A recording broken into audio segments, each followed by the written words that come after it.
माँ जी वो मेरी भतीजी का बर्थडे है तो वो सोने के गहने हार कंगन दे देती मुझे, मैं पैर के चली जाती।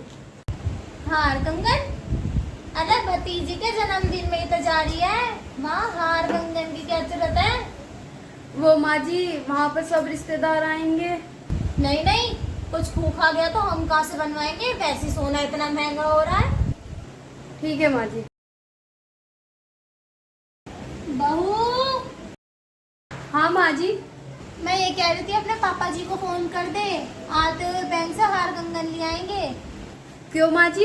अरे कल मानवी के जाना है तो पहन के चली जाना। नहीं नहीं माँ जी, इन सब की क्या जरूरत है?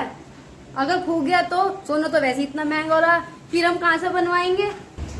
पर जरूरत के टाइम पे तो पहनना पड़ेगा ना। वाह माँ जी, मान गए आपको। मायके जा रही है तो क्या जरूरत है, और दीदी के यहाँ जा रही है तो जरूरत है।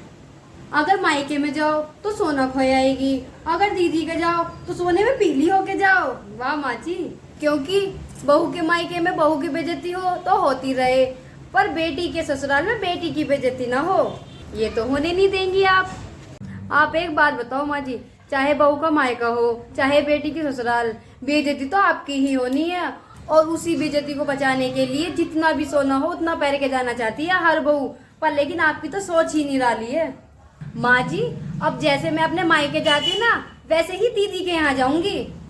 आप उन कंगन हार जेवरों को किसी तिजोरी में बंद करके और चाबी किसी नदी में सिलवा दो।